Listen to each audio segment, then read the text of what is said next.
Next chapter in Wonder, the summer table. Hey, is this seat taken? I looked up and a girl I'd never saw before was standing across from my table with a lunch tray full of food.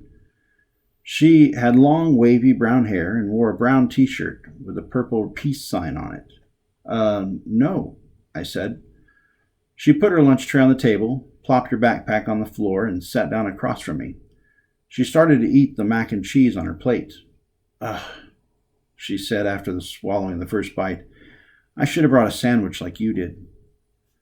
Yeah, I said, nodding. My name is Summer, by the way. What's yours?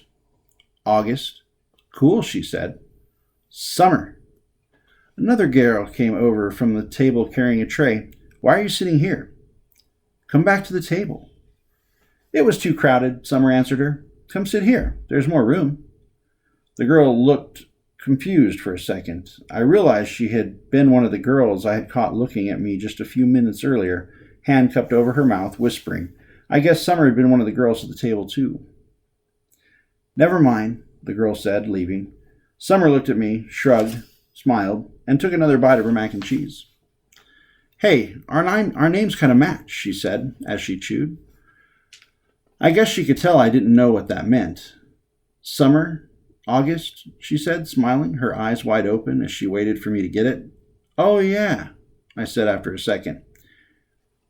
We can make this the summer-only lunch table, he said. Only kids with summer names can sit here. Let's see.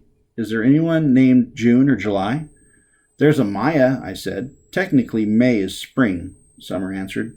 But if she wanted to sit here, we could make an exception. She said it as if she'd actually thought the whole thing through.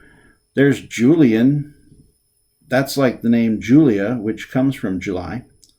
I didn't say anything. There's a kid named Reed in my English class, I said. Yeah, I know Reed, but how is Reed a summer name, she asked. I don't know, I shrugged. I just picture like a reed of grass being a summer thing. Yeah, okay, she nodded, pulling out her notebook. And Miss Petosa could sit here too. That kind of sounds like the word petal, which I think of as a summer thing too. I have her for homeroom, I said. I have her for math, she answered, making a face. She started writing the list of names on the second to last page of her notebook. So who else, she said. By the end of lunch, we had come up with a whole list of names of kids and teachers who could sit at our table if they wanted.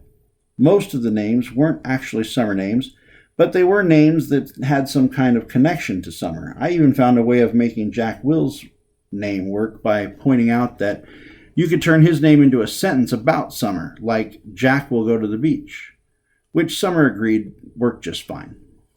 But if someone doesn't have a summer name and wants to sit with us, she said very seriously, we'll still have to let them, if they're nice, okay?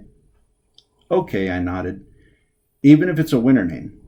Cool beans, she answered, giving me a thumbs up. Summer looked like her name. She had a tan and her eyes were green like a leaf.